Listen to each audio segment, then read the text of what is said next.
ትላንት ከኢትዮጵያ እግር ኳስ ፌዴሬሽን ጋር በተያያዘ የሰማነው አንድ ጉዳይ እጅግ በጣም መነጋገር ይሆናል። ለኢትዮጵያ እግር ኳስ ፌዴሬሽን ምርጫ አቶ ኢሳያስ ጅራ ብቸኛ ተወዳዳሪ ሆነው ቀርቧል። ሀገሬ ሰው አጣሽ የሚለው ዘፈን እንድታቀነቀኝ ነው የሚያደርገው። ምክንያቱም አይመለሽ እንትን ነው ምርጫ ሁሌም ቢሆን ቢያንስ ተፎካካሪዎች መኖር መቻል አለባቸው። ሀገሪቷ ውስጥ እግር ኳሱን ለመምራት ስፖርቱን ለማሳደግ ብቁ የሆኑ ሰዎች የሉም የሚል መልእክት ነው የሚሰጠውና እንደሌሉ ደግሞ መቼስ እርግጠኛ ሆኖ ለመናገር የሚያስደፍር አይደለም። ተመሳሳይ ነው ውጤቱ ብለው ይሆናል። ቢያንስ ብቁ ሆኖ መገኘት ቢያንስ ይችላል። እንደው አለበለዚያማ ምርጫው አያስፈልግም። ዝም ብሎ የለበጣ ምርጫ ነው የሚሆነው። አንድ ሰው ብቻ የሚፎካከርበት ከሆነ ምርጫ ማድረግም ብዙ አስፈላጊ ነው ብሎ አይገመትምና በተለይ ኮሚቴው ነሐሴ 5 ነሐሴ 11 ነሐሴ 13 ባደረጋቸው ስብሰባዎች የቀረቡ እጩዎች ሰነድ ምርመራና ማጣራት ተግባር አከናውኗል እንደሚታወቀውና ከዛ ጋር በተያያዘ በእጩ ፕሬዝዳንታዊ ተወዳዳሪነት በብቸኝነት የቀረቡት አቶ ኢሳያስ ጅራ ቦሾ መሆናቸው ለማወቅ ተችሏል። በደንቡ መሰረት ከነሐሴ 4 ቀን ድረስ ለፌዴሬሽኑ ጽሕፈት ቤት እንዲልኩ ተገልጿል። እርግጥ ስራ አስፈጻሚ ኮሚቴ አባላት ከነተጠዋዋቂያቸው ማለት ነውና ኮሚቴው ቀደም ብዬ እንዳልኩት ነው በእነዚህ ቀናቶቹ ሰነድ ምርመራ አድርጎ ነው ይህን ነገር ይፋ ያደርገው። ስለዚህ ለቀጣዮቹ ዓመታትም እንግዲህ ፕሬዝዳንት ኢሳያስ ጅራ የኢትዮጵያ እግር ኳስ ፌዴሬሽን ፕሬዝዳንት ሆነው ሊቀጥሉ የሚችሉበት እድል በጣም ሰፊ ስለመሆኑ መናገር እንችላለን። ግን ትልቁ ጥያቄ ምንድነው? በእነዚህ 8 ዓመታት ውስጥ የሀገራችን እግር ኳስ እድገቱ ምኑ ላይ ነው? ውድቀቱስ ምኑ ላይ ነው? ምን ጥሩ ውጤቶች ተመዘገቡ? ምን ጥሩ ውጤቶች አልተመዘገቡ? የሚለውን ነገር ሚዛናዊ ስሌት ውስጥ በማስቀመጥ ከዚህ በፊት አቶ መላኩ ፈንታ እንዲሁም ከድሬዳዋም አንድ ተወዳዳሪ እጩ እንደነበሩ አስታውሳለሁ። የባንኩ ፕሬዝዳንት አቶ ፀሐይ የአዋሽ ባንክ ፕሬዝዳንትም ጨምሮ ሌሎች የሚመለከታቸው አካላት በተለይ ባለሀብቶችን ፊታቸውን ወደዚህ አዙረው በሙያ በክህሎት በአቅም በጉልበት በገንዘብ ይህን ነገር የሀገራችን እግር ኳስ ለማሳደግ ዝግጁ የሆኑ የተለያዩ ግለሰቦች እንደነበሩና ስማቸውም ሲያዝ ነበር። ተያይዞ ብቻ ነው የቀረውና በፕሬዝዳንትነት እጩ አንድም ሰው አለመገኘቱ በጣም በስፋት በእግር ኳስ ቤተሰቡ መነጋገሪያ ስለመሆኑ መናገር ይቻላል ማለት ነው። ወደ ሌሎች አጫጭር ጉዳዮች ማቅራት ይኖርብናል። ዛሬ ጋዜጣዊ መግለጫ ይሰጣል። ከአዲስ አበባ ከተማ አስተዳደር እግር ኳስ ፌዴሬሽን ጋር በተያያዘ ለሁሉም ሚዲያ አካላት ጥሪ ያቀርባል። የአዲስ አበባ ከተማ እግር ኳስ ፌዴሬሽን በአዲስ አበባ ከተማ ዋንጫ ሁሌም በየዓመቱ የሚያደርገው የውድድር ምዕራፍ ነው። የፕሪሚየር ሊጉ መጋረጃ ገላጭ በመባልም ይታወቃል ሲቲ ካፕ። ከዛ ጅማሮ ጋር በተያያዘ እንዲሁም አንድ የአጋር ድርጅት ጋር የሚያደርጉት የስምምነት ፊርማ ዙሪያ ዛሬ 8 ሰዓት ላይ ጁፒተር ሆቴል ቀጠሮ ይዘዋል ማለት ነው። ያው ሚዲያ አካላት ይፋ በሆነ መንገድ ጥሪ እንዳቀረቡ ለመጥቀስ ያክል ነው። የአትሌቲክስ ጉዳይ መጨረሻ ጉዳይ አድርገን የምንመለከተው ይሆናል። የኦሎምፒክ ሻምፒዮና ሲፈን ሀሰን ወደ ኒውዮርክ ማራቶን እንደምትመለስ ለማወቅ ተችሏል።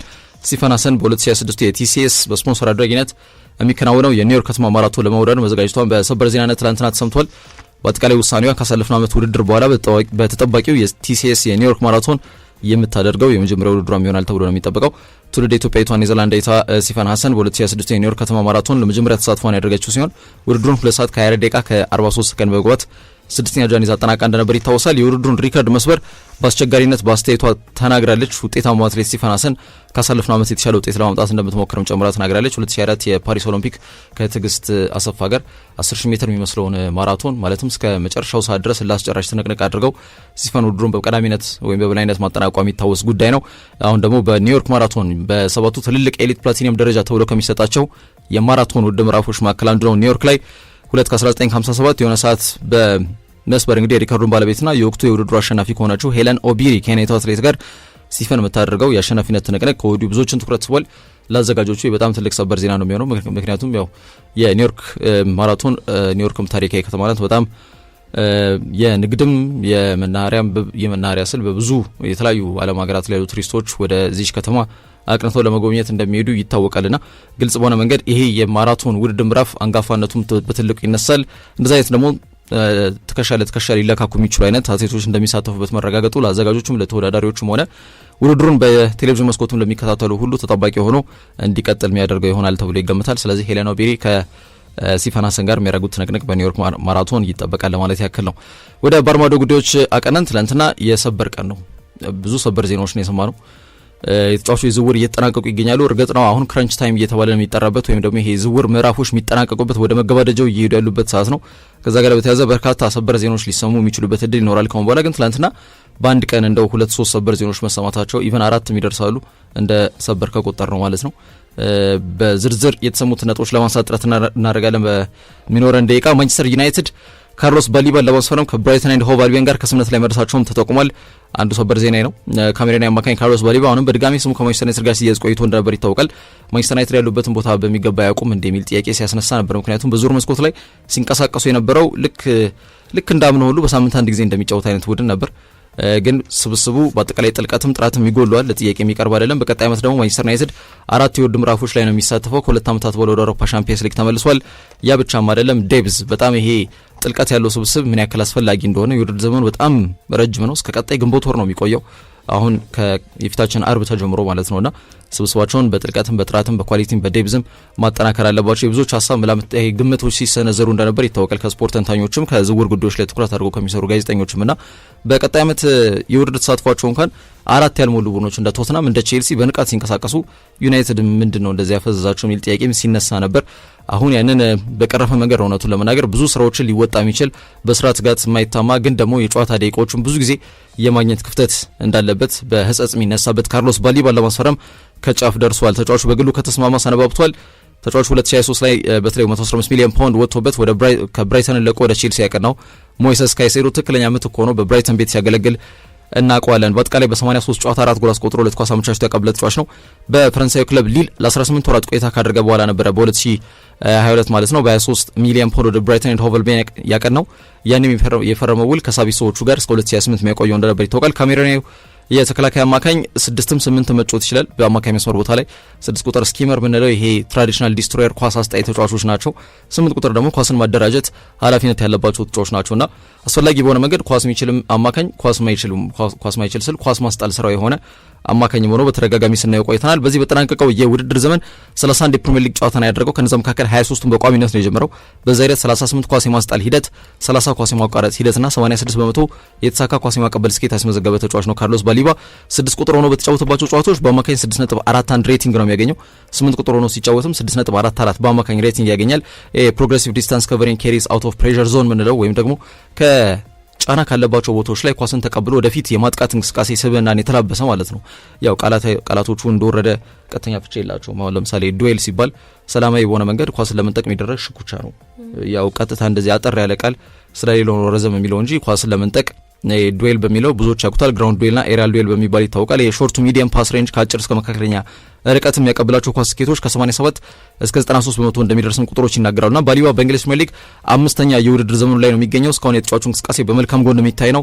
ነገር ሪሴል ቫልዩ ያለው ነው። ገና 22 ዓመቱ ነው። ነገ እንኳን አትርፎ ዩናይትድ ሊሸጠው ይችላል፣ ገቢ ሊያገኝበትም ይችላልና በጣም ወሳኝ ዝውውር በትላንትናው ዕለት ዩናይትድ ለማከናወን ከጫፍ እንደደረሱ መናገር ይቻላል። ሌላው በሰበር ዜና የተሰማው የአርሰናል ጉዳይ ነው። አርሰናል ኤዝሪ ኮንሳን ዝውውር ለማጠናቀቅ ከስምምነት ላይ ደርሷል። ለጋዜጠኛ ፋብሪዚዮ ሮማኖ ዘገባም ከሆነ ያው በትሬድማርኩ ሂርዊጎ ተብሎ የጸደቀ ዝውውር ሆኗል። ከ51 ሚሊዮን ፓውንድ በላይ አርሰናል ወጪ ያደርጋሉ፣ ሌላ ተከላካይ ማለት ነው። እና የአርሰናል በጠናቀቀው የውድድር ዘመን የጠፋ የአርሰናል የቀድሞ ያጫወት መንገድ የሚል ጥያቄ ቢነሳም ዋንጫ እስከመጣ ድረስ ደጋፊዎቹ ደስተኛ ናቸው። እንዴትም ቢጫወት ግን ለመልካም እግር ኳስ ፍልስፍና ምቹ ያልሆነ ወይም ሀራምቦል ነው የሚጫወተው ሚኬል አርቴታ በሚል ብዙዎች ጥያቄ ያነሳሉ። ምክንያቱም እግር ኳስ የሚወደድ ስፖርት የሚሆነው ማዝናናቱን መሰረት ባደረገ መንገድ ነው። የአርሰናል አጫወት መንገድ ማዝናናቱን ትቶ አላማ ብቻ የያዘ ሆኗል በሚል ስማቸው ሲጠፋ ቆይቷል። በጠናቀቀው ዘመን በተለይ በራይቫል ደጋፊዎች፣ በዩናይትድ ደጋፊዎች፣ በቼልሲ ደጋፊዎች ይሄ ሀሳብ ሲነሳ ነበር። የአርሰናል ደጋፊዎች ያው የትም ፍጪው ላይ ናቸው። አሁን ባለው ወቅት ሁኔታ 22 ዓመታት ጠብቀው ነው ዋንጫውን ያሳኩት። አሁንም ሌላ ተከላካይ እዚህ ስብስብ ውስጥ ተቀላቅሏል ማለት ነው። ኤዝሪ ኮንሳ 28 ዓመት ላይ ነው የሚገኘው። የዊሊያም ሳሊባ መጠነኛ ጉዳት እንዳለ ይታወቃል። ከዚህ ጀርባ ህመም ጋር በተያያዘ ለ2 ወር ከሜዳ ይርቃል እንደሚታወቀውና በኮንትራቱ የ2 ዓመት ቀሪ ጊዜ ነበረው ኤዝሪ ኮንሳ። ይህንን ተጫዋች በ51 ሚሊዮን ፓውንድ እርግጥ አዶንስ አሉት፣ አዶንሶቹ አልተገለጹም፣ ግን በቀጥታ 51 ሚሊዮን ፓውንድ አርሰናል ይከፍላል ለኤዝሪ ኮንሳ ማለት ነው። አርሰናል በማል ተከላካይ አንገበጋቢ በሆነ መንገድ የዊሊያም ሳሊባን ቦታ ይቺን 2 ወር እንኳን ሊተካ የሚችል ተጫዋች ለማስፈረም ነው የወሰኑት ማለት ነውና የዚህ ተጫዋች አንዳንድ ቁልፍ ቁጥራዊ መረጃዎች መነጋገሪያ ናቸው። በነገራችን ላይ አስቶን ቪላ በጣም በርካታ ተጫዋቾችን እየሸኘ ይገኛል። ሞርጋን ሮጀርስ ለቼልሲ፣ ቲሌማንስን ለማንቸስተር ዩናይትድ፣ ሉካ ዲኝን ለፓሪስ ሴን ጀርሜን፣ አሁን ደግሞ ኮንሳ ለአርሰናል ሸኝተዋል ማለት ነውና በተጠናቀቀው የውድድር ዘመን ቀደም ብዬ የጠቀስኩት ከዚህ ከግራውንድ ዱዌል ይሄ ሰላማዊ በሆነ መንገድ ኳስን ለመንጠቅ የሚደረግ ሽኩቻ ጋር በተያያዘ 73 በመቶ የተሳካ ቁጥር ያለው ምናልባትም በእንግሊዝ ፕሪሚየር ሊግ ስንተኛ ነው የሚል ጥያቄ ብናነሳ አድማጮች ወይ 3 ወይ 4 ወይ 5 ሊሉ ይችላሉ፣ ግን አንደኛ ነውና ከሱ ቀጥሎ ያለው ጋብሪኤል ማጋሌሽ ነው። እሱ ደግሞ አርሰናል ቤት ነው የሚገኘው። ስለዚህ ሁለቱ በግራውንድ ዱዌል ላይ ጥርሳቸውን የነቀሉ ተጫዋቾች አጠገብ ላጠገብ ሊጣመሩ ነው ቀጣይ ዓመት ማለት ነው። አርሰናል 4-4-2 ሚል የጨዋታ ቅርጽ እንኳን ብንወጣ ተከላካዮች አሉ። በነገራችን ላይ 4-4-2 የአርሰናል ተከላካይ መስራት የሚቻል አይነት ስብስብ ያለው ቡድን መሆኑ ምን ያክል ያለውን ዴብዝ የሚያሳይ ነው። ኮንሳ 130 ክሊራንስ ነበረው ወይም ደግሞ ኳስን የማጽዳት ሂደት በዚህ በተጠናቀቀው የውድድር ዘመን 25 ኳሶችን ብሎክ አድርጓል፣ አላስሞከረም። 9 ኳስ በክሊን ሺት ወይም ደግሞ ጎል ሳይቆጠርበት ቡድኑ እንዲወጣ አስተዋጽኦ ያበረከተ ከአመት ዓመት አቅሙን እያዳበረ የመጣና ለእንግሊዝ ብሔራዊ ቡድን ቋሚ ተሰላፊ የሆነ ተጫዋች ነው። የእግር ኳስ ህይወቱ ላይ ምርጥ ብቃት ደረጃ ላይ እንደሚገኝ ከወዲሁ መናገር እንችላለን። የአርሰናል የተከላካይ መስመር ወደ ላቀ ምዕራፍ ይበልጥ ደግሞ ሊያሸጋግር ይችላል። አርሰናል ቀጣይ ዓመት አንድ ጎል ካገባ እንዴት ነው የሚገባበት ነው ትልቁ ጥያቄ።